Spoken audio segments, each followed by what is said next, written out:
Scotland. As we do head throughout the rest of the day, though, there is the potential that we start to see a few more breaks developing at times, particularly for western parts of Northern Ireland, Western Wales, parts of Cornwall, but also maybe in the far southeast of England, just seeing a bit of influence from this clearing skies over France and continental Europe. Temperatures tomorrow probably down by a degree or so compared to what we do see today. Most of us seeing the thermometer rise to around 11 to 13 degrees Celsius and feeling quite chilly where you are stuck underneath that widespread cloud. Into the evening, again, the cloud will be quite stagnant for most of us. Where we do start to see a few breaks developing, though, there is the potential that that allows for some fog developing overnight. So it could be quite misty and murky first thing on Tuesday morning for many of us. The cloud, as I've mentioned, is really going to be staying with us throughout much of the next few days, but it will be turning a little bit milder. Bye-bye. Enjoy the rest of your day.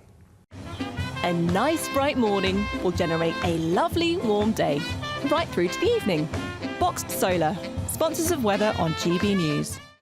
Good Afternoon Britain isn't just about us. The wonderful thing about this programme is it's about everyone watching. It's an interactive programme. Well, there absolutely is something to see here, and we're going to be talking about it more. Whether it's breaking royal news, Will, please bring us up to date, or indeed a particularly punchy speech in the House of Commons. Very, very curious. We bring it to you live, and then we bring you live reaction as well. That's Good Afternoon Britain, weekdays from midday. Only on GB News, the People's Channel, Britain's news channel. You could win Christmas on us this year. There's cash, £20,025 in tax-free cash to make your new year go with a bang. There's also £5,000 to spend on all the gifts. We've also got Christmas lunch for you, with £500 in vouchers to spend at your favourite supermarket. And finally, a festive GB News goodie bag. For another chance to win, call 0903 681 3232. Calls cost £2 plus your network access charge. Text cash to 63232. One entry costs £2 plus one standard network rate message, or text bonus to 63232. 5 entries cost £5 plus one standard network rate message. You can enter online at gbnews.com/win. Entries start from just £2, or post your name and number to GB09 PO Box 8690 Derby DE1 9TT. UK only. Entrance must be 18 or over. Lines close at 6 p.m. on the 22nd of November. Please check the closing time if listening or watching on demand. Good luck. Mark Dolan tonight is your weekend dose of news, debate and entertainment. This sounds like a wild conspiracy theory. Don't miss My Big Opinion, Mark Meets, and My Take at 10. Democracy is a funny old thing. And we don't do boring, not on my watch. I just won't have it. Let's go and get another glass of that bubbly. You've earned it. That's Mark Dolan tonight, Saturday and Sunday, 9 to 11, only on GB News, the People's Channel, Britain's news channel. Court cases. A presidential dropout. Assassination attempts. This has been a US election like no other. And if the polls are correct, it's on a knife edge. On Tuesday night, stay up with us as the drama unfolds and America decides their next president. We'll discuss what it means for them, for the world, and for our special relationship. America Decides, Tuesday night from 11. Only on GB News. This is Britain's Newsroom, where your voice matters. It's just astonishing. With expert analysis and honest opinion, we don't just keep you informed. We bring you unique perspectives you won't see anywhere else. Can't argue with any of that. When the news happens, it happens here. On Britain's Newsroom, weekdays from 9:30 a.m. Only on GB News.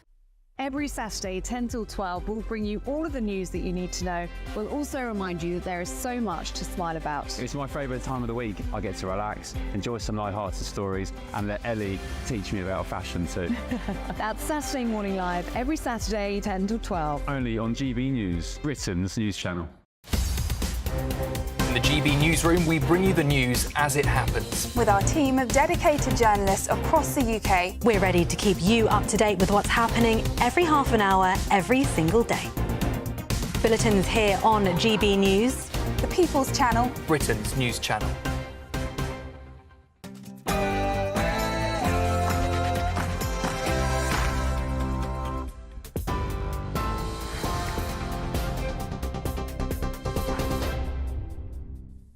Good evening. The top stories from the GB newsroom. Kemi Badenoch says she'll tell hard truths to both the country and her party as she began her first full day as Conservative leader. She's vowed to ensure a fresh start for the party ahead of announcing her shadow cabinet. She's also said Partygate was overblown and the government should not have fined people for everyday activities during lockdown. Kemi Badenoch won more than 53,000 votes in that contest, whilst her rival Robert Jenrick received 41,000. Ms Badenoch is expected to name her shadow cabinet in the coming days ahead of their first meeting on Tuesday, with former contenders Robert Jenrick, Tom Tugendhat, Mel Stride and Dame Priti Patel reportedly open to front bench positions.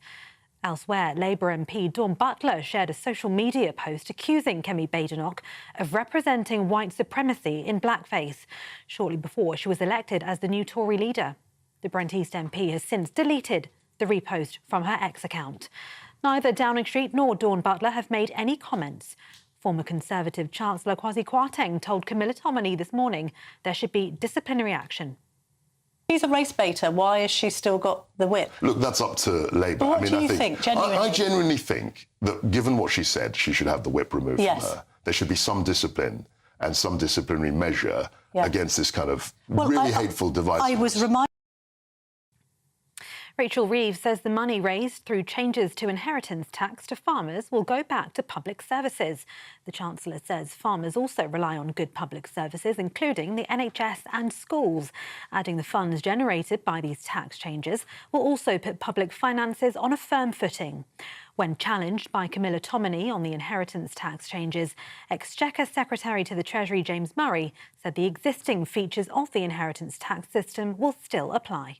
This means in practice is that in most cases, if you have a couple who are passing on a farm to the next generation, they will get £2 or £3 million, which is not subject to inheritance tax. So above that £2 or £3 million, so paying no inheritance tax on that first £2 or £3 million, above that, the rate will be half what it is for everyone else. In other news, a joint investigation from both Channel 4 and The Sunday Times has revealed the full details of the property estates owned by the King and Prince William. The investigation shows the vast array of commercial property the royal family's built up from the time of medieval monarchs. Their contracts with public bodies are said to include a £37 million agreement with the Ministry of Justice and an £11.4 million deal with Guy's and St Thomas's NHS Trust. A spokesman for the Duchy of Cornwall said it was a private estate with a commercial imperative, while the Duchy of Lancaster said their business complies with all relevant UK legislation.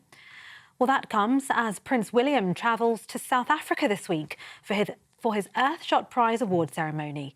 The prize is hoped to recognise environmental solutions to repair the planet. There are just 2 days to go until the US election, and shock polling from a traditionally Republican Iowa has placed Democratic candidate Kamala Harris ahead of Donald Trump by 3 points. It comes as Kamala Harris appeared overnight in a comedy sketch on Saturday Night Live in New York, where comedian Maya Rudolph dressed as the current vice president. Polls elsewhere in states such as Pennsylvania and Michigan show the two candidates are tied ahead of Election Day on Tuesday. Protests have erupted in Valencia as King Felipe visited areas affected by recent flash flooding. Residents shouted murderers when the King and Queen arrived in the area, and mud was also thrown towards the monarch. Earlier in the day, the royal couple was seen shaking hands and meeting the public before joining a briefing held on site by emergency response teams. The deadliest flash floods in Spain's modern history have killed at least 214 people, and dozens are still unaccounted for 4 days after torrential rains swept the eastern region of Valencia. And civil rights campaigner Paul Stevenson, known for his prominent role in the Bristol bus boycott, has died at the age of 87. In a statement, his family said he died last night after a battle with Parkinson's disease and dementia. They described him as a passionate advocate for equality, tirelessly working to dismantle the barriers of discrimination. Mr. Stevenson helped to rally thousands of people in Bristol in 1963 against the Bristol Omnibus Company's refusal to hire black or Asian drivers. This contributed significantly to the creation of the first Race Relations Act in Parliament 2 years later. He was made an OBE for his services to equal opportunities in 2009 and was awarded honorary doctorates at 3 UK universities. And those are the latest GB News headlines for now. I'm Tatiana Sanchez. More news from me in an hour. For the very latest GB News direct to your smartphone, sign up to News Alerts by scanning the QR code or go to gbnews.com/alerts.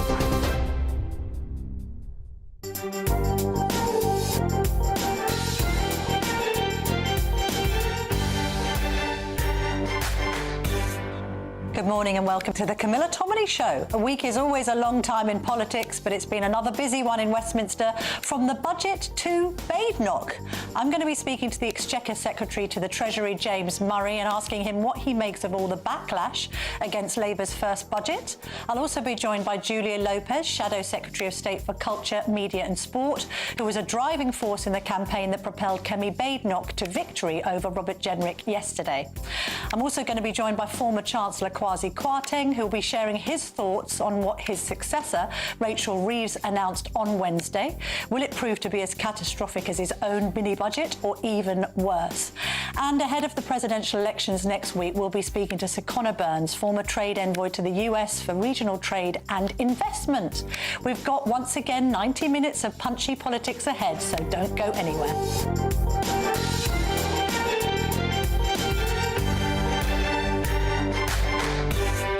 I'm joined now by James Murray, who's the Exchequer Secretary to the Treasury and the MP for Ealing North. Minister, lovely to see you this morning. Thank you for your time on a Sunday.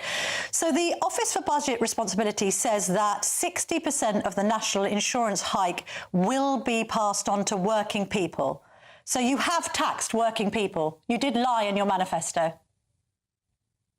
No, in our manifesto, we were very clear that we wouldn't increase taxes on working people. And if working people look at their pay slips that they get after this budget, they won't see any increase in income tax or national insurance. Specifically, the point around employers' national insurance, we're not denying the fact that the change to employers' national insurance will have consequences. It was a very difficult decision, probably the most tough decision we took in the budget package overall, but it's essential to make sure we fix the foundations, to fix the public finances, because that economic stability is crucial for growth.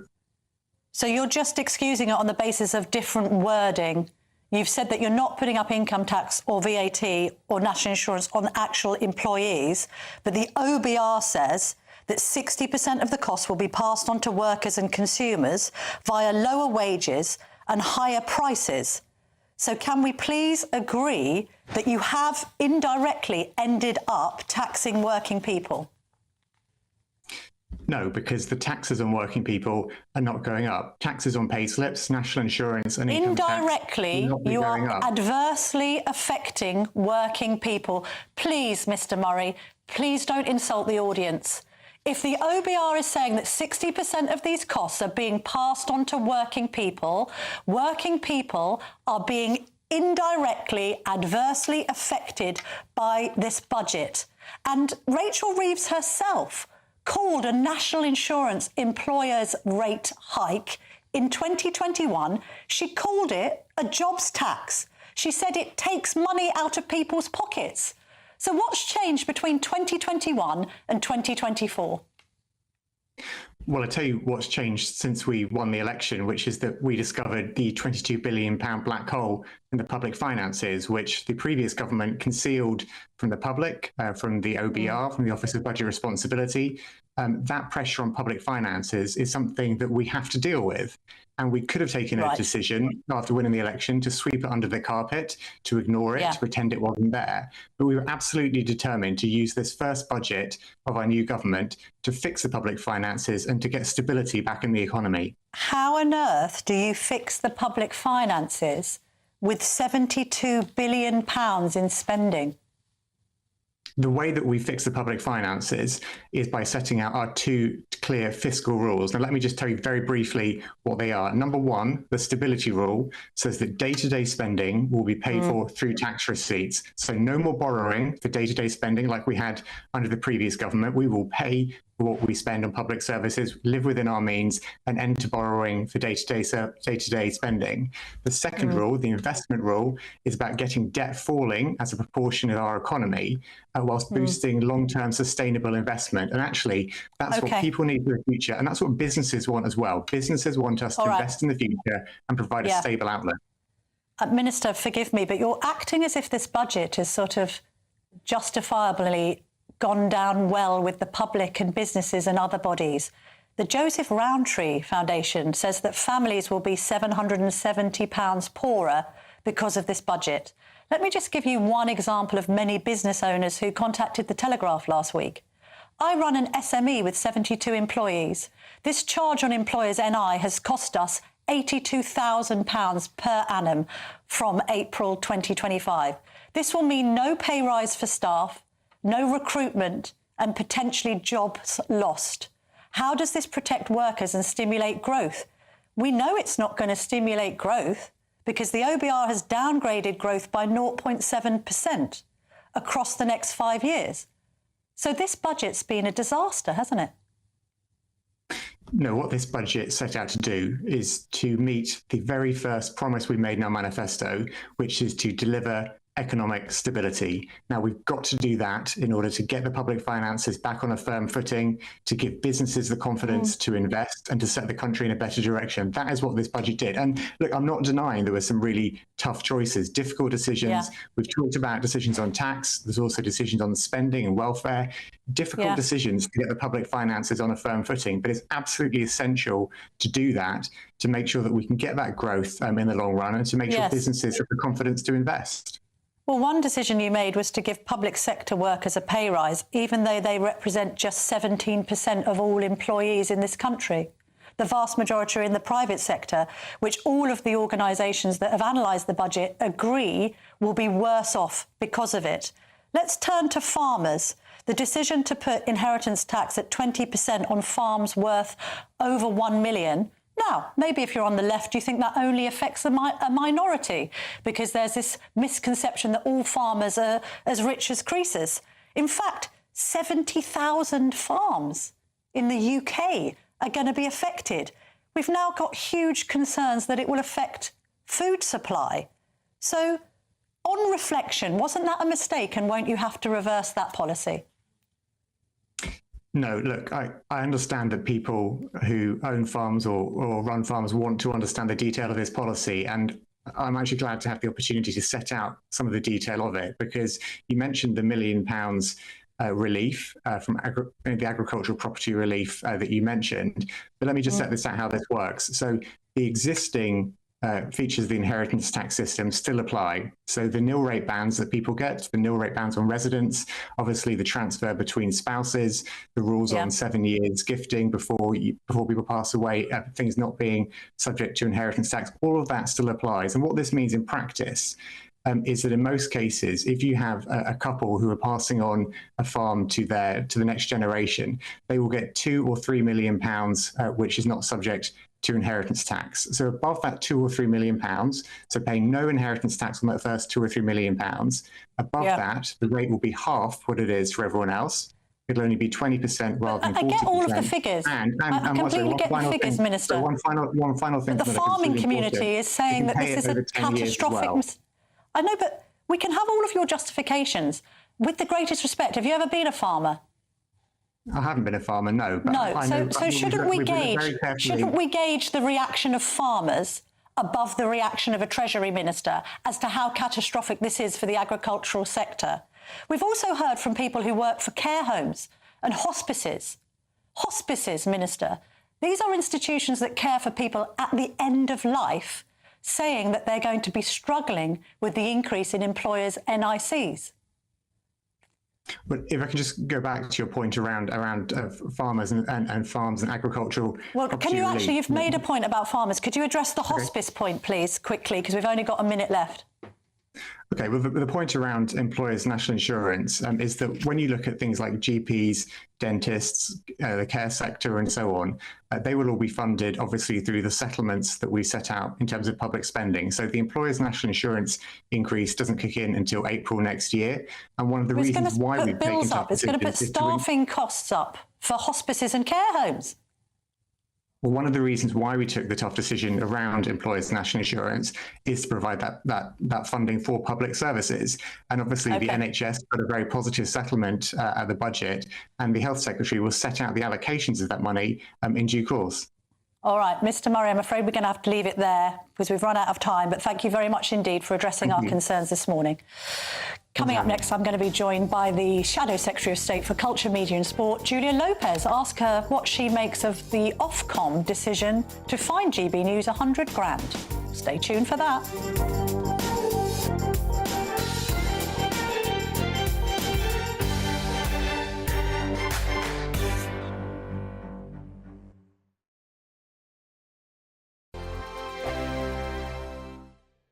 Sir Jacob Rees-Mogg's State of the Nation, Monday to Thursday from 8 p.m. You must be so proud of your daughter being so just amazingly brave and a model for other people who face illness. I think we're proud of her all day, every day, and always have been. Liz has always given her all to anything she put her mind to, whether that was studying for her GCSE exams at school or whether it's been her photography and battling cancer. Liz never does anything by half, and we are so incredibly proud of her each and every day. And Liz, I noticed a wonderful line from you saying that when you've got cancer, A-levels don't matter so much. That seems to me to be a very reasonable view to take and has given you then the chance to do these other amazing things that you will be doing more of in future with the London Ambulance Service. And I imagine many people will want to help you with your bucket list because they've now seen you and seen how brave you are. Yeah, I mean, hopefully we've already been overwhelmed by the responses and the support by so many people. I think when my mum originally posted the list, it received like 4,000 replies. It was insane, and still there's more. So from the bottom of our hearts, and especially mine, we just want to say thank you, because there's nothing that forces anyone to get in touch and say, hey, I have something you can do, pop over and do this or that, or it's just out of the generosity of their hearts. So thank you. GB News, the People's Channel. I'm Christopher Hope. From pop stars to politicians, I'll interview anybody in a pub who's got a political opinion. Join me every Friday on Spotify, Apple Podcasts, YouTube or gbnews.com, or wherever you get your podcasts. This is GB News, the People's Channel. Nightmare commute? Kick it up a gear with GB News Radio. You can listen online and on DAB+, and on the GB News app. We're also on TuneIn and the Radio Player apps. From the school run to rush hour, get revved up with GB News Radio. We are the People's Channel, Britain's news channel. We're proud to be GB News, the People's Channel. And as you know, we always love to hear your views. Now, there's a new way of getting in touch with us at gbnews.com/your-say. By commenting, you can be part of a live conversation and join our GB News community. You can even talk to me, Bev Turner, or any of the members of the GB News family.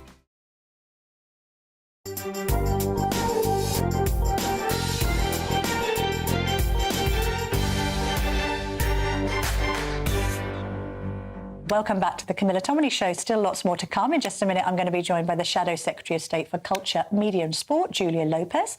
Will she still stand by the remarks that she made about Kemi as leader, that she can change the party from top to bottom? I'll be speaking to her about that momentarily. Also going to be speaking to the former Chancellor, Kwasi Kwarteng. He'll be here to share his thoughts on Rachel Reeves' bombshell tax-raising budget. And I'm going to be joined by the former UK trade envoy for the USA, Sir Conor Burns, before I head out to America myself for the presidential election this week. But first, I'm joined now by one of the driving forces in the Kemi Badenoch campaign, Shadow Secretary of State for Culture, Media and Sport, Julia Lopez, who's also the MP for Hornchurch and Upminster. Lovely to see you today. Morning, so you must be cock-a-hoop that your girl won. Well, I think it's taking a little while for it to sink in, to be honest with you, Camilla. It's been a long campaign, I think pretty much a third of the year. Yes. But also we ran Kemi's campaign in 2022. So many moments that you think back on over the last couple of years. And for us, it's a big deal. And we have a big challenge ahead, and we humbly accept the challenge and hope that we can make the difference we hope we can. So when you said on GB News recently that Kemi is trying to launch a whole movement to change the party from top to bottom, what in your mind needs to change? Well, look, I mean, we've just lost 2/3 of our MPs.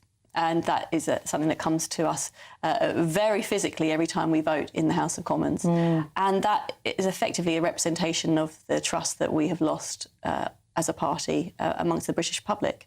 And we have to find a way to rebuild that trust with our voters and to show them that we have a programme ahead that can change the country and its direction in the way that I think so many people hope that it will go. I think people are very worried out there about what this Labour government means, and they are looking to us to be much better, more authentic Conservatives, more principles and values-based.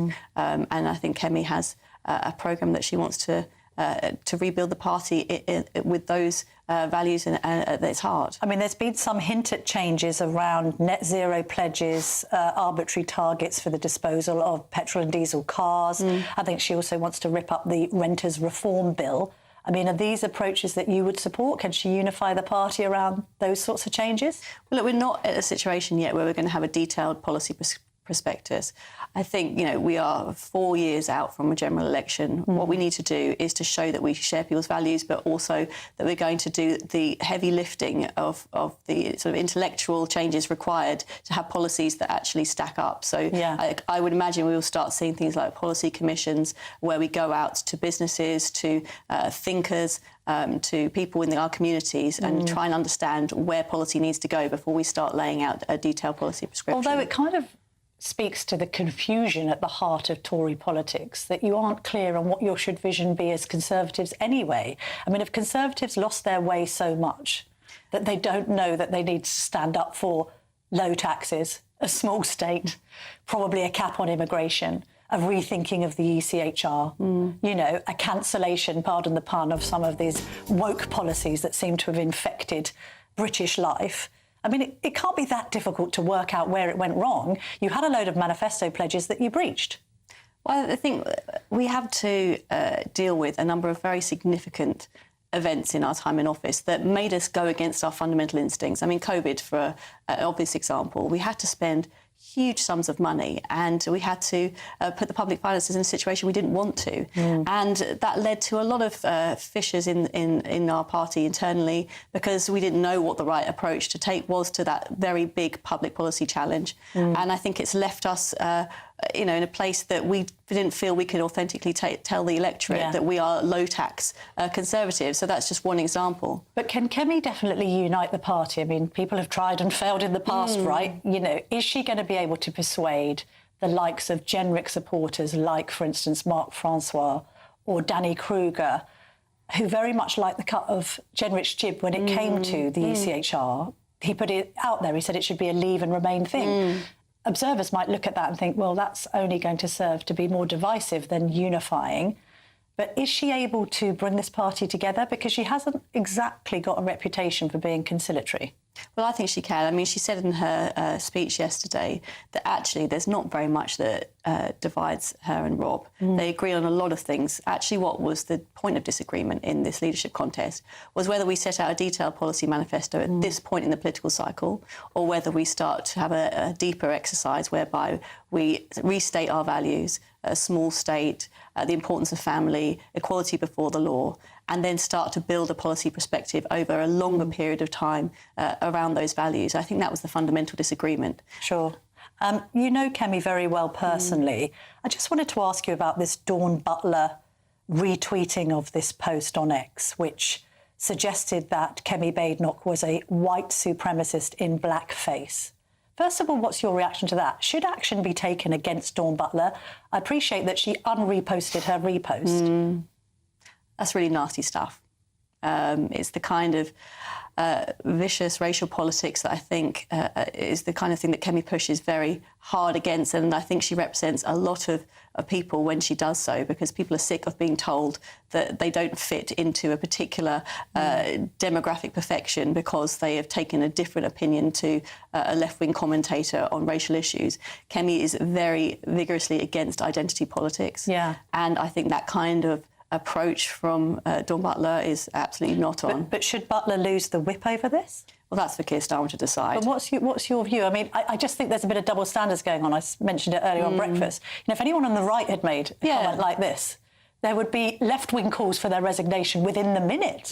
We have reached out to Dawn Butler, by the way, and Labour to get them to respond to us talking about this on today's show. But shouldn't she be disciplined in some way?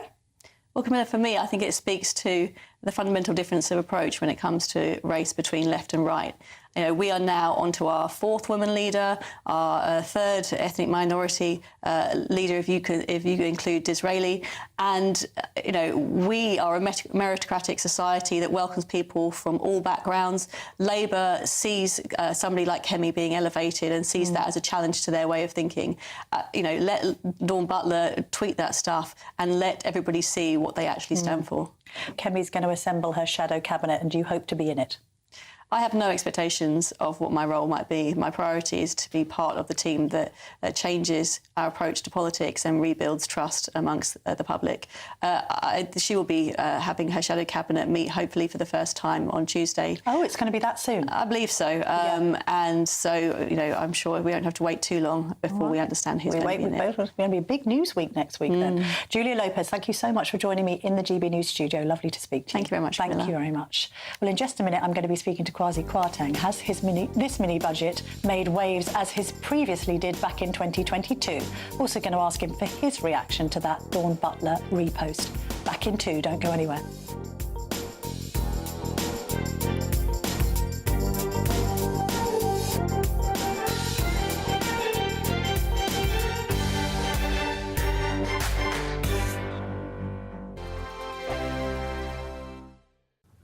Hello there, good evening. This is your latest GB News weather forecast provided by the Met Office. We've been searching for the colour amongst the grey clouds this weekend, and that is continuing right until the very last hours of the day.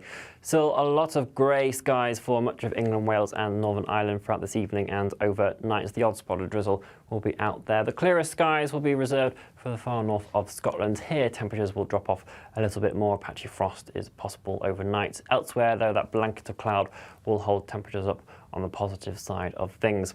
With high pressure in charge, it does mean we have relatively light winds across the board tomorrow, but we are still plagued by all of this cloud. So the skies are going to be pretty grey and drab for many of us. Mostly dry, but I certainly can't rule out the odd spot of drizzle around in places, particularly around coast and over the hills where it could be quite murky at times. The best of the sunshine first thing will be likely again for the northern areas of Scotland. But once we get into the afternoon, hopefully we should start to see the cloud breaking up a bit more, particularly for the likes of Western Northern Ireland, parts of Western Wales, some potentially Cornwall as well. Also the far south-east of England, tapping into some of this clearing sky across France as well, allowing that sunshine to poke through later on as well. Temperatures will be roughly where we'd expect them to be for the time of year, topping up around 11 to 13 degrees Celsius, but certainly those that hold on to the cloud throughout the day will be feeling quite cool. As we head throughout the week, high pressure is still in charge. It's going to keep these weather fronts at bay out in the Atlantic, so it is again going to be mostly dry away from those outbreaks of drizzle that the cloud could be thick enough to produce in time. Tuesday morning could be quite foggy in places. Do watch out for potential a little bit of disruption around at times, but again, widespread grey skies for a lot of us, just hoping for those locations to potentially see a few brighter breaks in there at times. But really, the outlook throughout much of the week is for the cloud to remain, though temperatures may be coming up a little bit later on. Enjoy the evening. Bye-bye. Mark Dolan tonight is your weekend dose of news, debate and entertainment. This sounds like a wild conspiracy theory. Don't miss My Big Opinion, Mark Meets, and My Take at 10. Democracy is a funny old thing. And we don't do boring, not on my watch. I just won't have it. Let's go and get another glass of that bubbly. You've earned it. That's Mark Dolan tonight, Saturday and Sunday, 9 to 11, only on GB News, the People's Channel, Britain's news channel. Good Afternoon Britain isn't just about us. The wonderful thing about this programme is it's about everyone watching. It's an interactive programme. Well, there absolutely is something to see here, and we're going to be talking about it more. Whether it's breaking royal news, Will, please bring us up to date, or indeed a particularly punchy speech in the House of Commons. Very, very curious. We bring it to you live, and then we bring you live reaction as well. That's Good Afternoon Britain, weekdays from midday. Only on GB News, the People's Channel, Britain's news channel.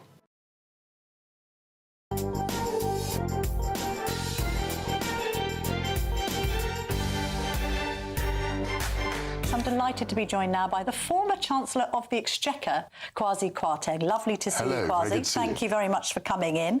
So you've written a Telegraph article today which is headlined, "My budget was not perfect, but this one is a Marxist nightmare." First of all, get off the fence.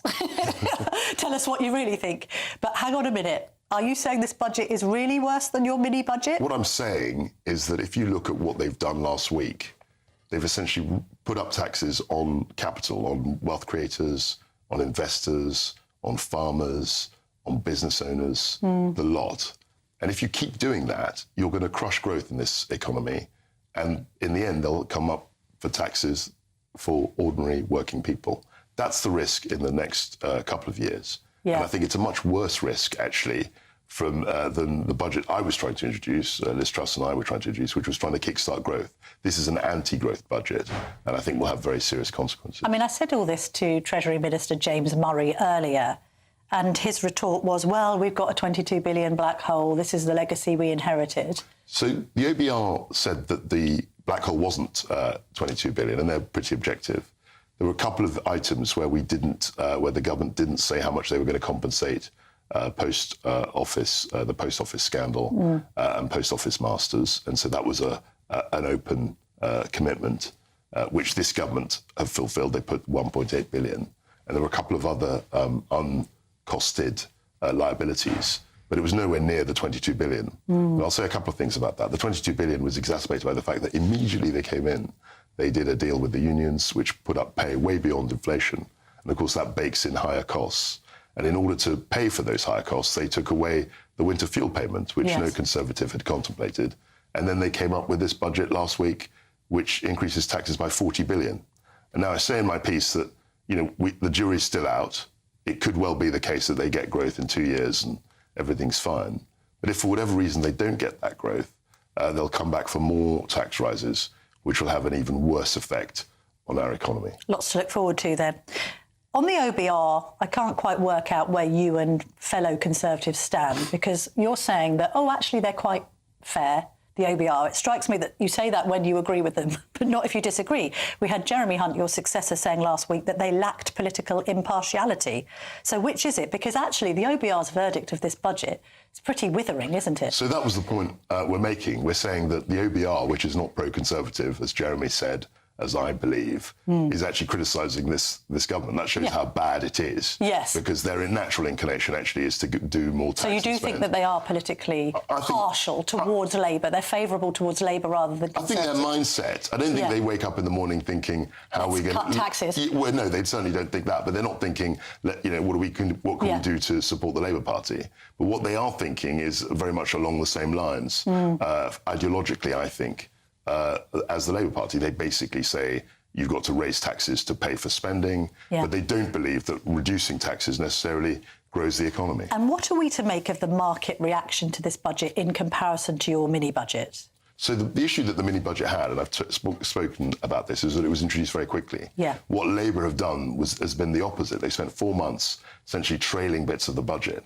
So that means that when the actual budget is announced, there were no surprises. Everyone knew that they were going to raise taxes. They were even spinning beforehand. Yes. The Speaker of the House of Commons was angry about it. That's right. He was saying why are you pitch rolling and stuff? Yes, and we took a more old-fashioned approach and tried to introduce everything on the floor of the House. Yeah. But that's why they pitch roll. That's why governments essentially leak everything to pacify or to make sure the markets are fully informed, as it were. But there's still been an adverse reaction, not at least when it comes to these government bond yields. Just talk to us a bit about that. It's not reached trust levels, but what does that tell us about the market's reaction? So it means that I don't think they believe, I don't think the market fundamentally believes the growth figures. I don't think they believe that growth is going to come.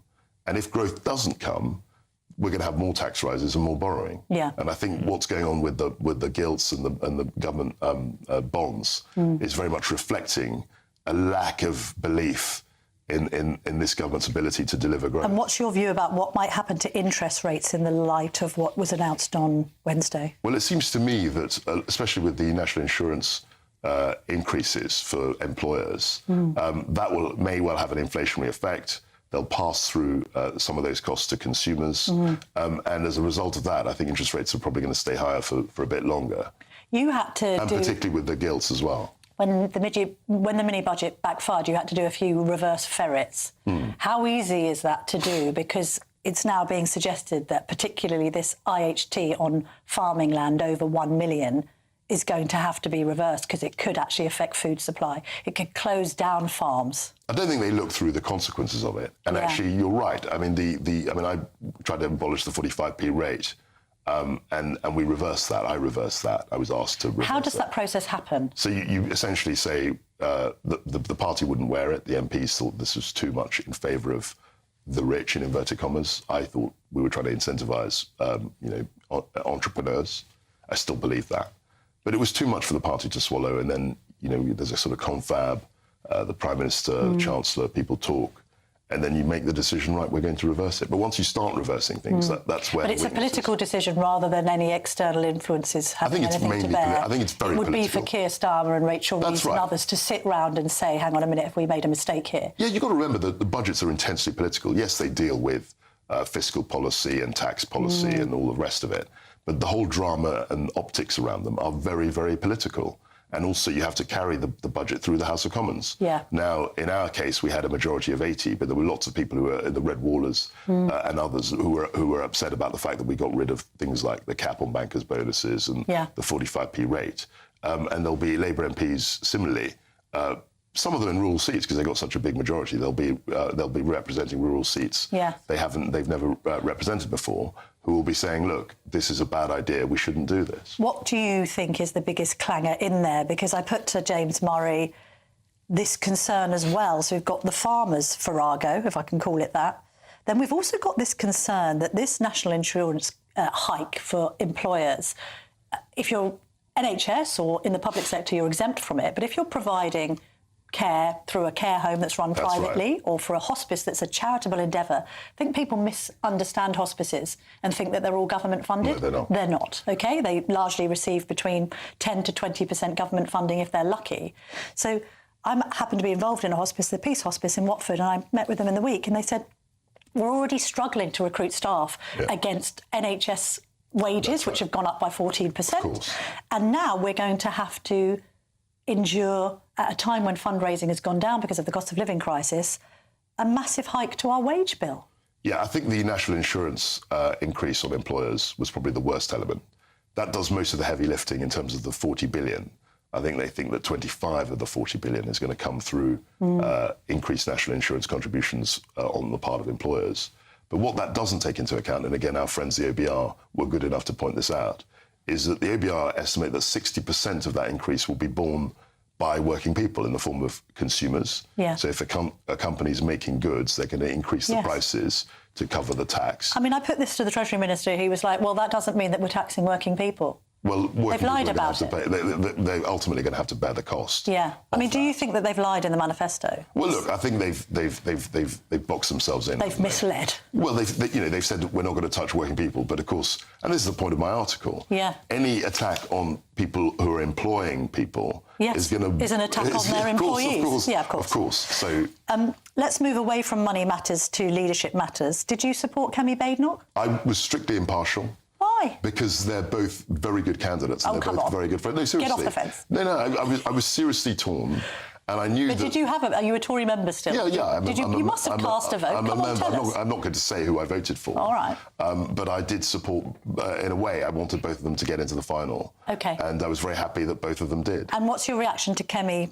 I think it's an extraordinary result. I mean, we can talk about Dawn Butler a bit later. Yeah, well, no, let's talk about her now. No, I mean, she's got form on this. Yes. On a personal level, I've always got on with her, but her race baiting is completely crazy. Yeah. And you can imagine that if Kemi had lost, she'd have said exactly the same thing. Yes. She'd have said, oh, of course, Kemi lost because the Tories are racist and Britain is racist. Now that she's won, she's saying it was racist. I mean, this is insanity. I mean, it is quite insane to accuse a black person of being a white supremacist. But in their logic, you know, they put everything through the prism of race baiting and divisiveness. Well, if she's a race baiter, why has she still got the whip? Look, that's up to Labour. What do you think, genuinely? I genuinely think that, given what she said, she should have the whip removed from her. There should be some discipline and some disciplinary measure against this kind of really hateful device. I was reminded by my producer in my ear of Rupa Huck when she said to that's you right. that She said I wasn't black. Oh, she said to her... No, you're superficially a black man. Yeah, that's right. And she, I think, was disciplined.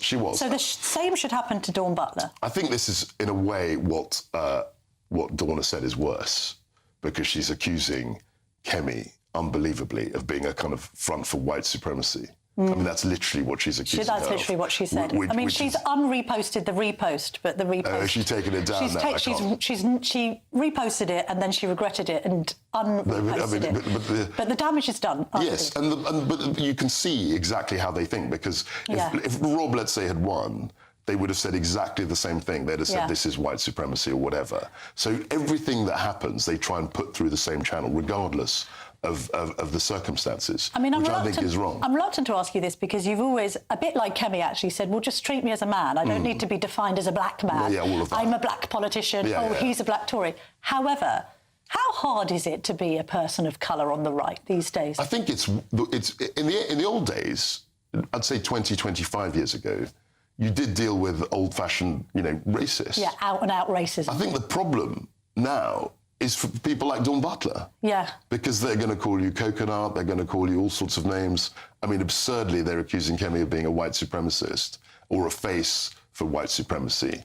And they use incredibly offensive language, which, if anyone else used, they would be reprimanded. So the real threat, actually, the real people who use race relentlessly and ruthlessly are the extreme left. I mean, is this going to be a problem for her as Tory leader moving forward? On one hand, being a strong black Nigerian British woman could pose problems for Keir Starmer just because he's less charismatic and dynamic and probably will struggle with her at the dispatch box. But could this kind of attack line from the left be problematic for her? No, because I think most people... Yeah. You've got racists on one side and you've got crazy left-wing activists, race baiters on the other.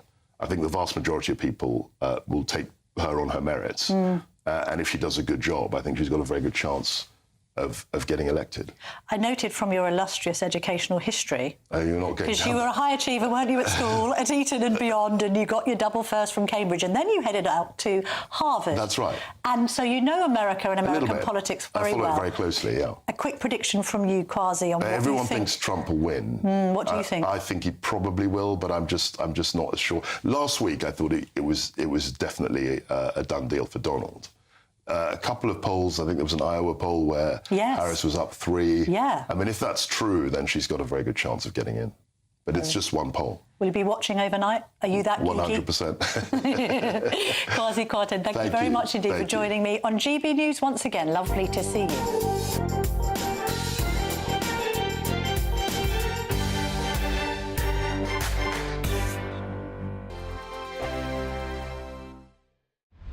Britain's newsroom, weekday mornings from 9:30. Maria, potholes, the bane of everybody that uses the road, whether you're a car driver or a cyclist. As a cyclist, are even worse. How have we got into this situation where our roads are in such a bad state? Well, part of it is to do with actually our climate. In somewhere like, say, Sweden, like the snow will fall on the ground, it will stay there for months. Whereas here we've got what's called a freeze-thaw climate, where the water comes down, then we might have a cold snap and it freezes, and the water within the pothole will then expand and make the pothole bigger, then we might have a mild spell, and then that process repeats. So, we do actually need extra funding to acknowledge the fact that, we just live in a climate where we're sort of particularly vulnerable to potholes. Why? I mean, the fact that this happens, these weather conditions happen, is no great surprise to anybody. Why has the problem been ignored for so long?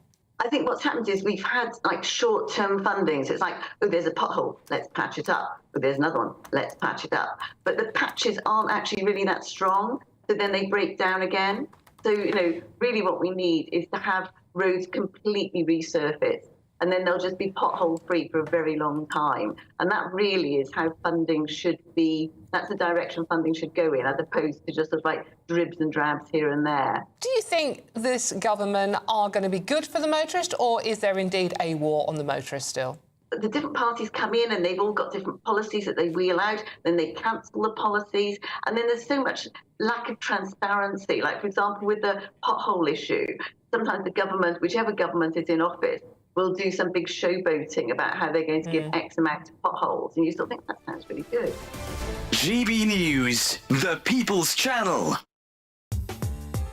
I'm Christopher Hope. From pop star to politicians, I'll interview anybody in a pub who's got a political opinion. Join me every Friday on Spotify, Apple Podcasts, YouTube or gbnews.com, or wherever you get your podcasts.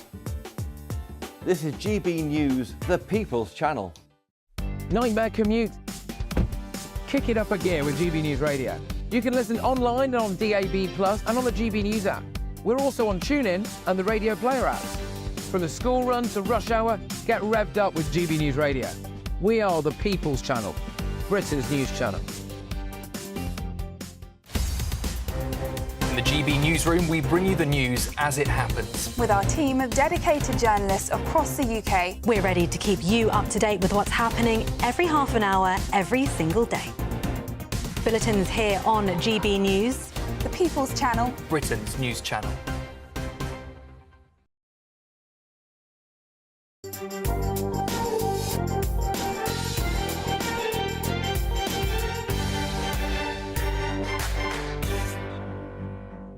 Welcome back to the Camilla Tominey Show on GB News. Ahead of next week's presidential election, I'm joined now by the former Tory MP and trade envoy to the US for regional trade and investment, Sir Conor Burns. Sir Conor, lovely to see you this morning. Thank you very much indeed for joining me. Tell me about the Kemi Badenoch you met 20 years ago, because I saw you put out a very affectionate tweet saying how impressed you were with her when you first met her. I think you were one of the earliest MPs to sort of tip her as a future leader. What was she like? Yeah, I mean, look, this was before I was an MP and way, way before Kemi was an MP. I was involved in an organisation called Conservative Future, the youth wing of the party, and I was at a reception, a Christmas reception in East London. And this remarkable young lady arrived with denim jacket, huge hair. I had more hair in those days as well. And I was so taken with her, a little bit what you see now, the questioning, always wanting to know the reason why. Why do we do this? Couldn't we do this? Could we do this better? And I was so taken with her that I got in touch with the party chairman the following day and said, I met this remarkable young lady. You've got to get her in, get her on the candidates list. She's the future of the party. And I sort of followed her a bit after that. And then I didn't really see her again until she was elected to Parliament, and she came into the tea room, rushed up and hugged me and said, it's your fault. She's amazing. And I think she is going to be a breath of fresh air, not just to the Conservative Party, but to British politics. And I think not necessarily you, Camilla, but I think the media are going to have some getting used to her, because she actually just directly answers questions. You don't need two talking heads afterwards to work out what she meant, because she just tells it to you straight. Although, is that directness sometimes going to land her in trouble, Sir Conor? We have had criticisms made of her being too abrasive, maybe being too arrogant, not listening enough. I mean, she's going to have to be all ears to ideas, isn't she, as the Conservative Party tries to reconstitute itself? I think, look, the thing about Kemi, and it is a little bit, I don't want to sort of labour the parallel, but it's a little bit like Margaret Thatcher. Because she knows her own mind, she will dismiss things that she just disagrees with. And she can be forthright. Look, I worked with her extremely closely when I was the trade envoy. In fact, she empowered me to go and do the negotiations on her behalf for the state-level trade agreements. We did the two with Florida and with Texas. She knows what she wants. She is single-minded in achieving that. But I absolutely agree that she will need to build a team around her, and she will have to be sensitive to the egos, of which there are many in politics, and even in an almost annihilated Conservative parliamentary party, the egos are still firmly in place. They will have to be managed, and I would suggest that the roles of Chief Whip, policy development, and party chairman will be very key for Kemi's success going forward. Do you think that she needs to unite the party by appointing her leadership rivals to key posts? Look, I think she needs to unite Conservatives. I think we've had too many, and you alluded to it a little bit in your previous segment. We've had too many people who chase the adulation of people who will never vote Conservative. People for whom I knew, some of them not that far away from me in Bournemouth, some of whom rejoiced in the tweets that said, "Oh, I really hate the Tories, but you're okay for a Tory."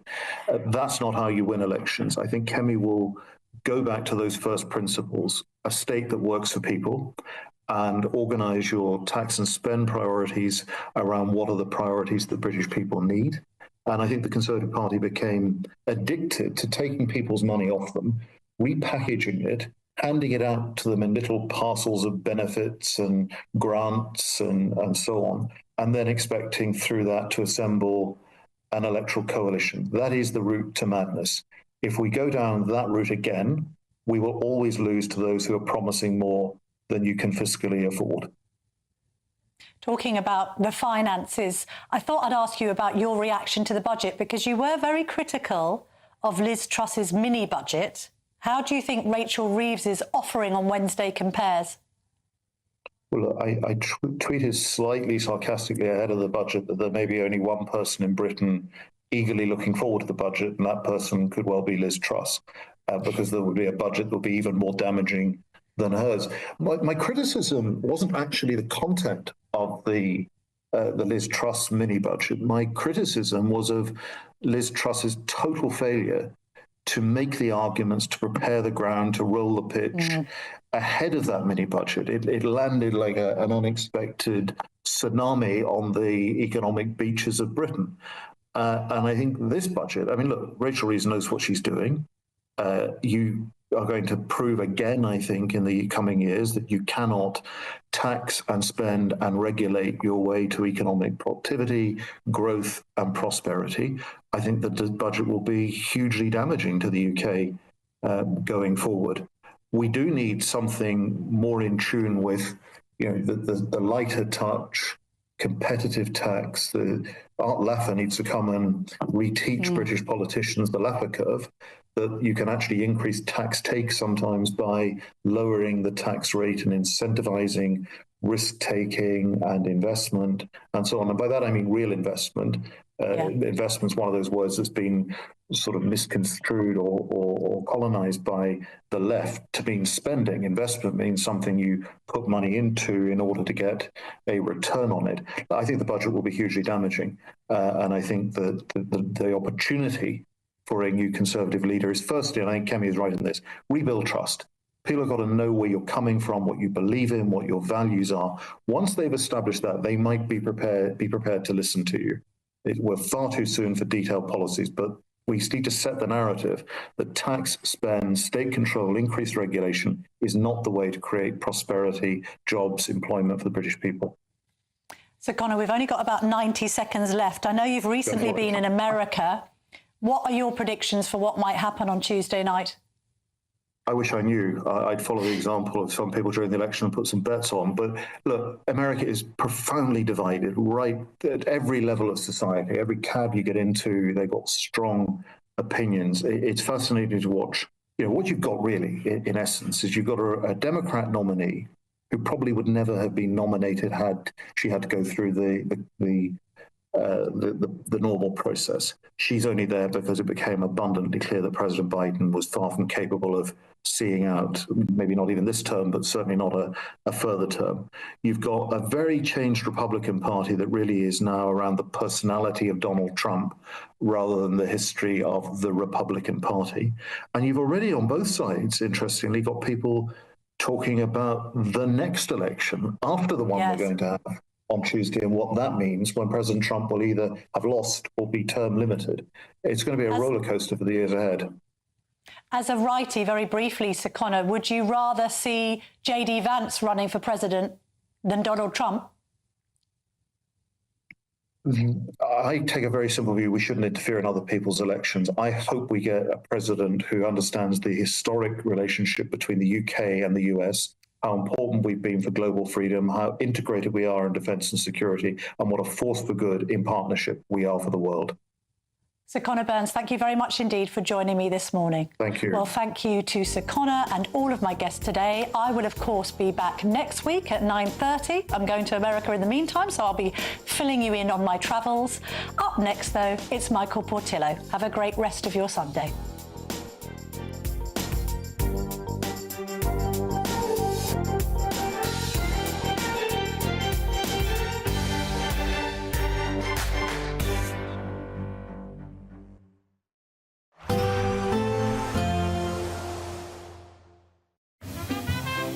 Heavy showers first thing will be followed by a warm, cosy day. Boxed Boilers, sponsors of weather on GB News. Hello there, good evening. This is your latest GB News weather forecast provided by the Met Office. We've been searching for the colour amongst the grey clouds this weekend, and that is continuing right until the very last hours of the day.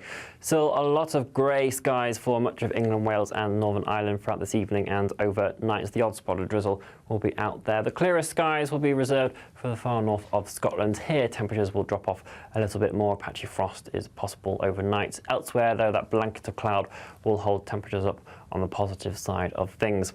With high pressure in charge, it does mean we have relatively light winds across the board tomorrow, but we are still plagued by all of this cloud. So the skies are going to be pretty grey and drab for many of us. Mostly dry, but I certainly can't rule out the odd spot of drizzle around in places, particularly around coast and over the hills where it could be quite murky at times.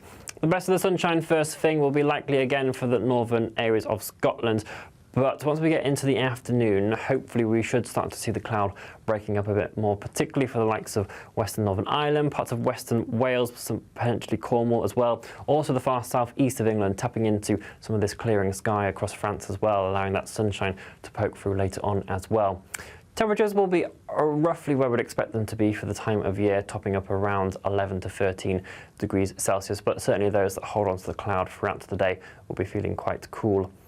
As we head throughout the week, high pressure is still in charge. It's going to keep these weather fronts at bay out in the Atlantic, so it is again going to be mostly dry away from those outbreaks of drizzle that the cloud could be thick enough to produce in time. Tuesday morning could be quite foggy in places. Do watch out for potential a little bit of disruption around at times, but again, widespread grey skies for a lot of us, just hoping.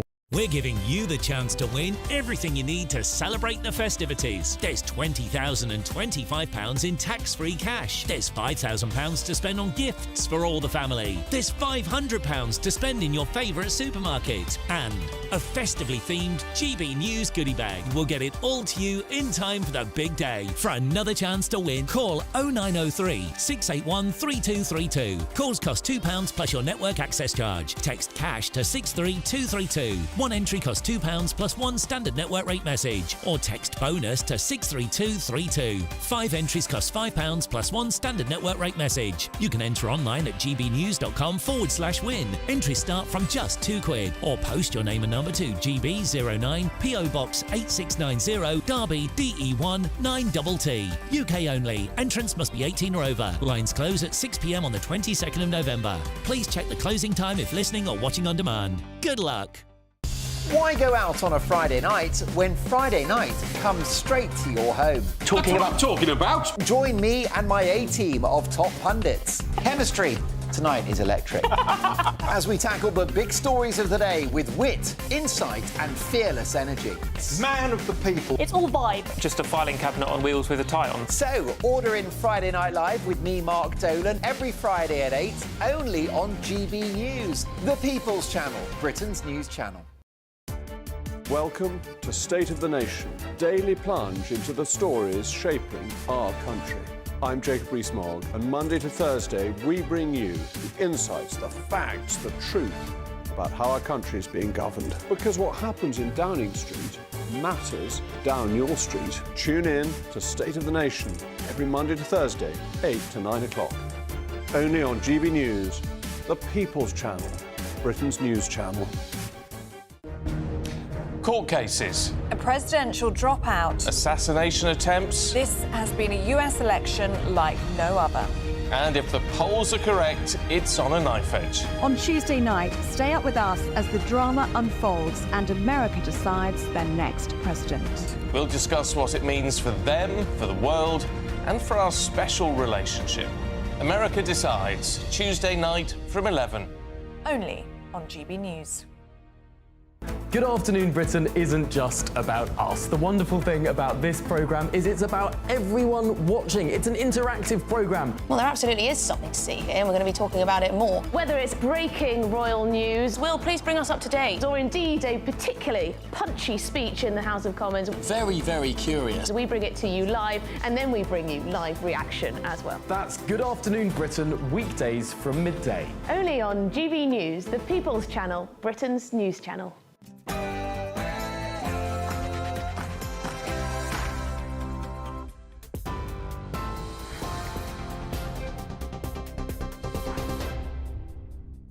Good evening. The top stories from the GB newsroom. Camilla Badenoch says she'll tell hard truths to both the country and her party as she began her first full day as Conservative leader.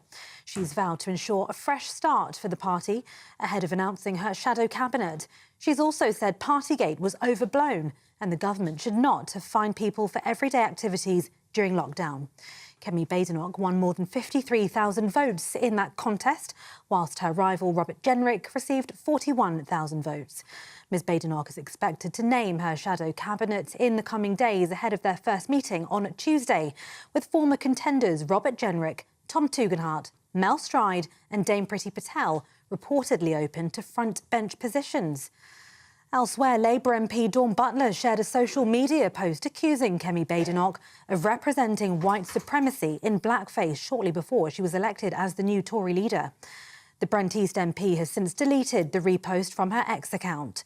Neither Downing Street nor Dawn Butler have made any comments. She's a race baiter. Why has she still got the whip? Look, that's up to Labour. What do you think, genuinely? I genuinely think that, given what she said, she should have the whip removed from her. There should be some discipline and some disciplinary measure against this kind of really hateful divide. I was reminded. That was the former Conservative Chancellor Kwasi Kwarteng there. Now, Rachel Reeves says the money raised through changes to inheritance tax to farmers will go back to public services. The Chancellor says farmers also rely on good public services, including the NHS and schools, adding the funds generated by these tax changes will also put public finances on a firm footing. A joint investigation from both Channel 4 and the Sunday Times has revealed the full details of the property estates owned by the King and Prince William. The investigation shows the vast array of commercial property the royal families built up from the time of medieval monarchs. Their contracts with public bodies are said to include a £37 million agreement with the Ministry of Justice and an £11.4 million deal with Guy's and St Thomas's NHS Trust. A spokesman for the Duchy of Cornwall said it was a private estate with a commercial imperative, while the Duchy of Lancaster said their business complies with all relevant UK legislation and regulatory standards. Well, that comes as Prince William travels to South Africa this week for his Earthshot Prize award ceremony. Now, that prize is hoped to recognise environmental solutions to repair the planet. And there are now just 2 days to go until the US election, and shock polling from a traditionally Republican Iowa has placed Democratic candidate Kamala Harris ahead of Donald Trump by 3 points. It comes as Kamala Harris appeared overnight in a comedy sketch on Saturday Night Live in New York, where comedian Maya Rudolph dressed as the current vice president. Polls elsewhere in states such as Pennsylvania and Michigan show the two candidates are tied ahead of Election Day on Tuesday. And we'll, of course, have live coverage throughout the night from 11 p.m. on Tuesday. And those are your latest GB News headlines for now. I'm Tatiana Sanchez. More from me in an hour. For the very latest GB News direct to your smartphone, sign up to News Alerts by scanning the QR code or go to gbnews.com/alerts. Kemi Badenoch becomes the new Conservative leader, the Taliban continues its war on women, and Joe Biden calls half the American electorate garbage. This is Free Speech Nation.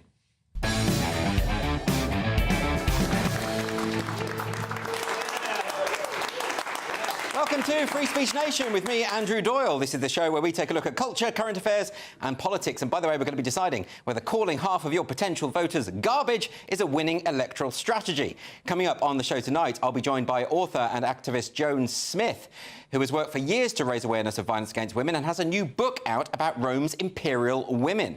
Last week, the Taliban's Minister for Virtue banned adult women from speaking with each other. I'm going to be joined by Yasmin Mohammed, a human rights activist and author who fights for the rights of women living in Muslim-majority countries. And we'll also be speaking to Tyler Fisher, the comedian who was banned for life after posting a joke about an airline on X. And, of course, myself and my fantastic panel will be answering questions from this rather lovely studio audience. And my comedian panellists this evening are Leo Kearse and Lewis Schaefer. Are you comfortable, Lewis? Because you were moving the furniture around just before we went on air. Now, I like your anarchic quality. I find it charming. But some people find it annoying. I don't know who those people are. No. And number two, am I comfortable? Oh, I make a decent living. You do all right, don't you? Good, that's why we bring him in, for the laughs. Leo, how are you? Yeah, I'm good, thanks. Right, there we go. So I'm more interested in talking to Lewis than Leo. Let's move on. Let's get some... No, look, don't pity him. He gets paid a lot. Let's move on to some questions from the audience. Our first question is from Alan. Where's Alan? I'm here. What about you, Alan? You're right. Hi. Should the whip be removed from Dawn Butler for sharing a racist tweet following Kemi Badenoch's success? Yeah, so this is an interesting one. I'm going to ask you in a minute what you think. I mean, for those who don't know, of course, Kemi Badenoch is the new leader of the Conservative Party. But there was some activists who were very angry about this, and there was an author called Nels Abbey who posted a tweet saying that Kemi Badenoch was white supremacy in blackface, which is obviously a very offensive tweet, and that was reposted by Dawn Butler, the Labour MP. What do you make of that? She's got to go. You think? Absolutely. If you did that, for example, in a place of work... Yes. You'd be fired immediately. Mm. Yeah, absolutely. OK, this is really interesting because Kemi Badenoch's victory to Conservative... It's wound up a lot of racist people. I've noticed on my own timeline. I post an article saying this is why I think she'll do a good job, and I had authentic, proper nasty racist comments underneath. And it's also wound up the sort of racist element of the far left, who basically think that black people should all think alike. In other words, they should all think the way that Nels Abbey does or Dawn Butler does. And, you know, these are just different forms of racism. Yeah, no, absolutely. I mean, for start, when we talk about removing the whip from Dawn Butler, she's going to call that racist because, obviously, you know, that harks back to to slavery. But when she shared that thing saying Kemi Badenoch is you know, white privilege or white supremacy in blackface, it's like, no, that's Kemi's actual face. That's her face. She's genuinely black, and I think it's such a sort of bigoted thing to assume that everybody who's black has to have these certain opinions, and it's a really reductive and racially divisive thing to say. And I think Kemi, I mean, for a start, she's nowhere near a sort of, you know, this reactionary extremist that she's been painted as. She's just, you know, got some sensible ideas. Well, she's a conservative. Yeah, she's a conservative. Right. She's pretty sensible. She's worked things out. She's not swayed by ideology, which, you know, can seem dangerous in these times when we've all got to, you know, we've got to be like Galileo tiptoeing around the Catholic Church, the way we've got to refer to, you know, gender ideologists and all that sort of stuff. But yeah, she's just got some sensible ideas. And I think Dawn Butler, this isn't even the first thing that Dawn Butler's done. Just like a week or two ago, she posted this incredibly racist black supremacist poem where she claimed to be one of the chosen ones because she's from Africa and all this sort of stuff. And it's like, if a white person had done that same sort of stuff, never mind getting fired, they'd be in jail. Well, you know, she also appeared on Good Morning Britain. She said that babies are not born with a biological sex. So I think there's a case for firing her on IQ basis. But let me ask you, Lewis, about this, because this is reminiscent from an American perspective when Joe Biden said, if you vote for Donald Trump, you ain't black. I mean, isn't this just a form of racism? But you saying it's racism is a form of racism. I mean, for goodness sake. What does that even mean? It means that she's a member of the Labour Party. This is what these people believe. You can't fire her without firing the rest of the entire party. Well, that's this a is good what they point. believe. They think that if you don't think like them, whatever them are thinking like, then you're bad. And maybe they should call in Obama to speak to Kemi Badenoch and to remind Kemi Badenoch to vote for the Labour Party. Well, yeah, I mean, it is that sort of monolithic thinking, isn't it? That's what they think. And what business do you have to tell them who they want in their party? Hey, Lewis, I have no power in the Labour Party. Yeah. I'm just criticising, which is my job and my responsibility. No, it isn't your job to do that. It's their party. By the way, people who haven't seen Lewis before, this is what he does. He's just a contrarian. He'll just I'm not a contrarian. He just did it again. So let's move on. Let's get a question now from... Who's our next questioner? Who is it? Bob. It's Bob. Hi, Bob. Hi, everybody. Has the budget handed the Tories and maybe Reform, for that matter, an open goal? How do you think Labour are doing, Bob? Well, I haven't got off to a good start, have they, Andrew? This is just another one in a long list of absolute faux pas. Well, there's been a poll, of course, the most recent poll, which is a BMG poll, which has actually found that the Tories have now overtaken Labour. And this is incredible if you consider that not that long ago Labour won a huge majority, 412 seats, and all of a sudden it's flipped. Can you explain to me, Leo, how can that level of popularity... I mean, I know that the Tories did it with their stonking 80-seat majority, which they lost over a period of quite a long time. Yeah. Labour seem to have done it overnight. Yeah, no, absolutely. I mean, their honeymoon period was over before they left the airport.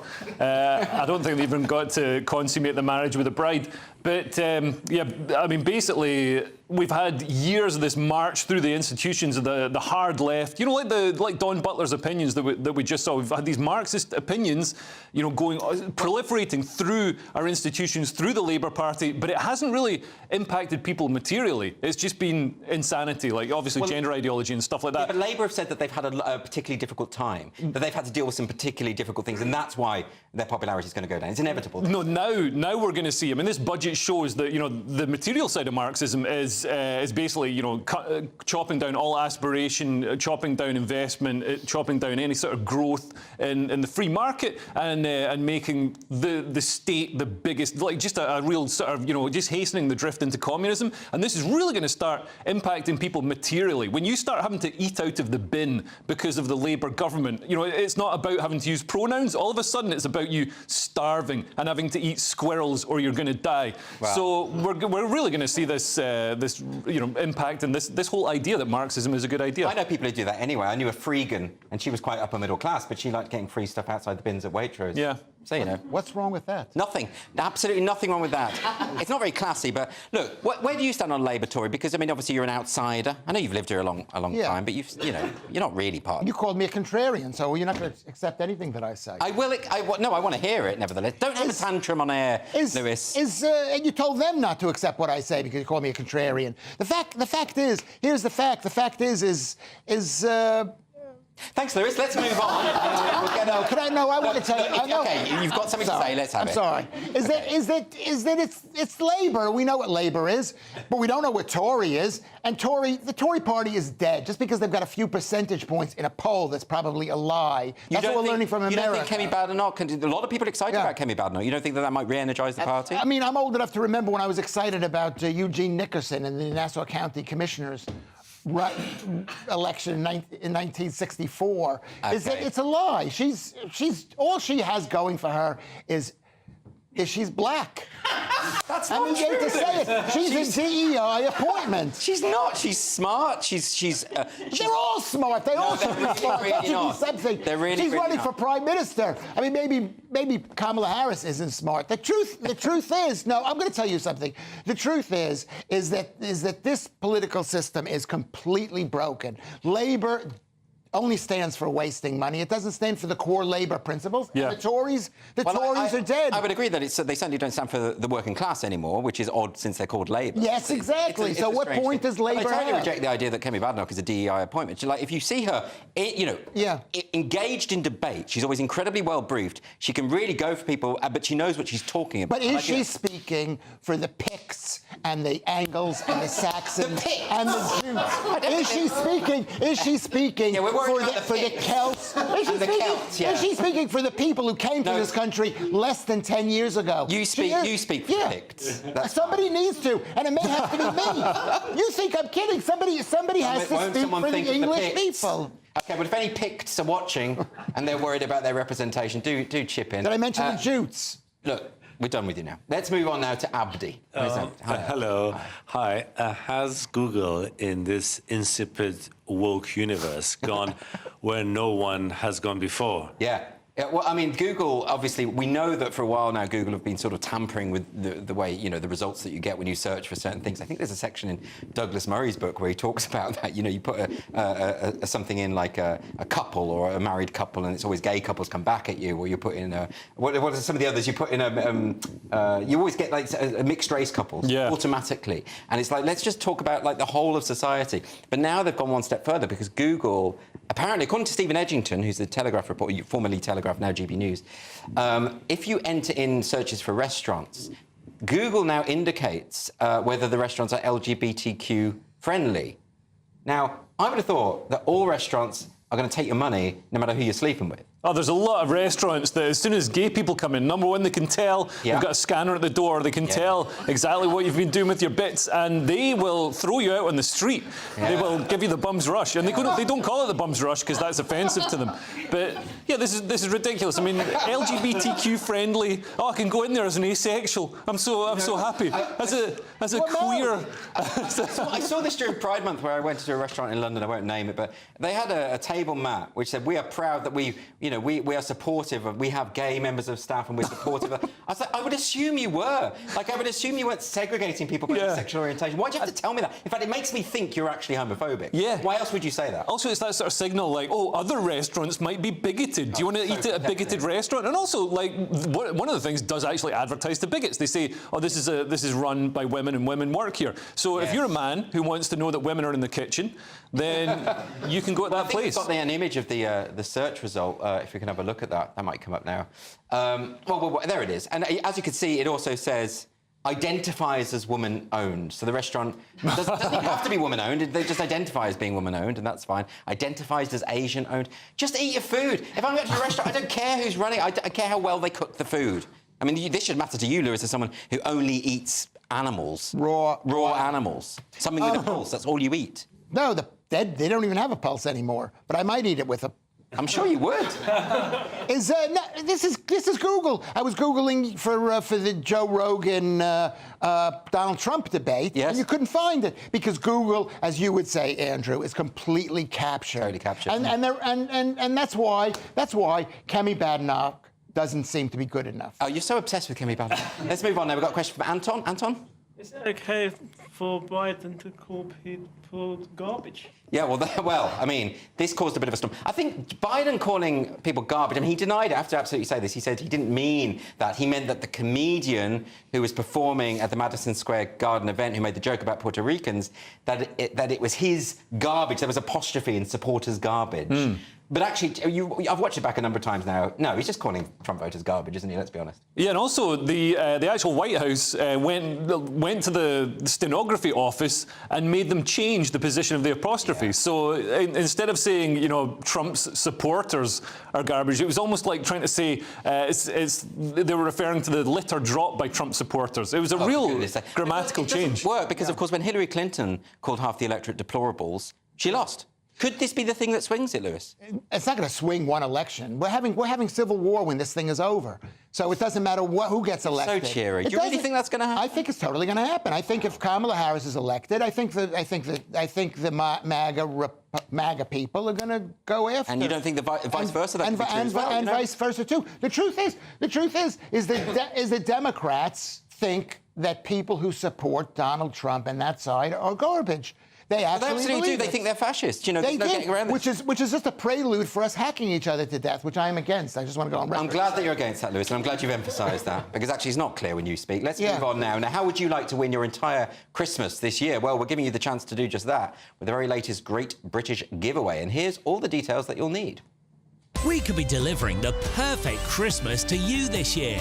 First, we'll give you £20,025 in tax-free cash. Then we'll give you £5,000 to spend on all of your Christmas presents. Christmas lunch, that's on us too, with a further £500 in vouchers to spend at your favourite supermarket. Finally, a GB News Christmas goodie bag. And the best news, you'll get it all in time for the big day. For your chance to win, call 0903 681 3232. Calls cost £2 plus your network access charge. Text cash to 63232. One entry costs £2 plus one standard network rate message. Or text bonus to 63232. 5 entries cost £5 plus one standard network rate message. You can enter online at gbnews.com/win. Entries start from just £2. Or post your name and number to GB09 PO Box 8690 Derby DE1 9TT. UK only. Entrance must be 18 or over. Lines close at 6 p.m. on the 22nd of November.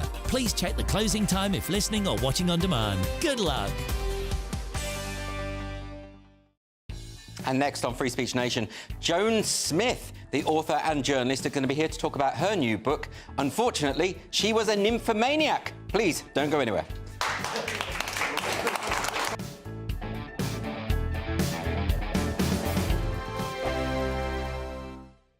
Sunday with Michael Portillo from 11, only on GB News. I'm joined now by an acknowledged authority on Ludwig van Beethoven. He's already written 7 books on the subject, and next week his 8th is released. It's called In Search of Beethoven, and it stands apart as a deeply personal account of John Souché's relationship with the great composer as he follows his footsteps from Bonn to Vienna. Yes, I introduce author, journalist and classic FM presenter John Souché. Hello, Michael. It's delightful to have you here, and you have, as I say, written now 8 books on Beethoven. So the question is, why Beethoven? Well, the word that is often used that I don't like is obsession, obsessive, because somehow there's something not quite right about that.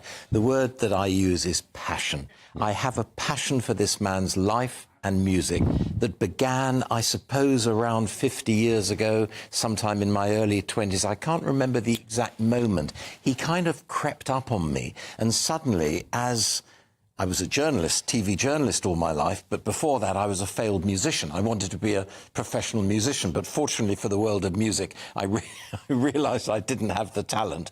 But this man's music crept up on me, and I knew from then that it would not go away, it would only increase, and that is what's happened. There are other composers I will listen to, minor names like Mozart, Wagner, Haydn, but Beethoven just does it for me. I was highly educated musically at school because I loved it, to the extent that I wanted to turn professional, but as I say, I didn't have the talent, but that has stayed with me. I read music, I understand music, as you say, I play the trombone, in those days to quite a high level. GB News, the People's Channel. This is Britain's Newsroom, where your voice matters. It's just astonishing. With expert analysis and honest opinion, we don't just keep you informed. We bring you unique perspectives you won't see anywhere else. Can't argue with any of that. When the news happens, it happens here. On Britain's Newsroom, weekdays from 9:30 a.m. Only on GB News. If you want your news to be straight talking... This is a nightmare for the Conservatives again. Down to earth. It's not just Nottingham where this is happening, is it? And most importantly, honest. Hard-working, middle-class taxpayers, they'll get their book thrown at them. Then catch me, Martin Daubney, Monday to Friday, 3 till 6 p.m. on GB News, Britain's news channel. Join me, Nana Akwe, for an informative, interactive news programme with a difference. It's fun. No, he didn't say that, Dave. I'm so surprised. I think there's an element of truth to that. Join me from 3 p.m. every weekend, only on GB News, Britain's news channel.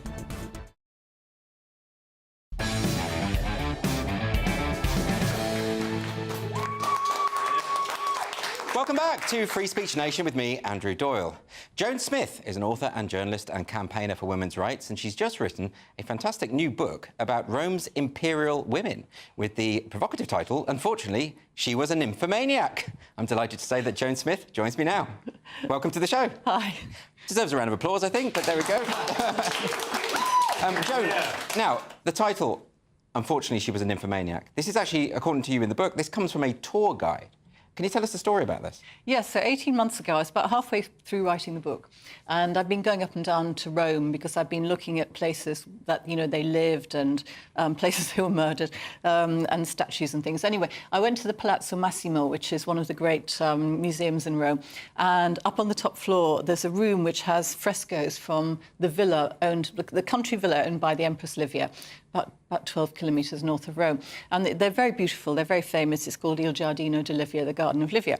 And a guide came in, an Italian guide with an English party of tourists. And he started his talk and he said, you know, these frescoes were painted for Livia, who was the first empress. She was married to the first emperor, Augustus. And they were married for more than 50 years and they loved each other very much. And my ears pricked up at this point, thinking, I don't think so. and then he said, but they never had children together. And in fact, Augustus only ever had one child. And unfortunately, she was a nymphomaniac. Well, he's giving you the title of the book. He has, yes. But it does feed in really well to a central thesis of your book. I mean, you're talking really about the way in which the Roman women have been misrepresented in all sorts of ways, but there's sort of two layers to it. You talk initially about the historians, the ancient historians, Suetonius, Tacitus, Dio Cassius, and the way that they skewed the history, particularly when it came to women.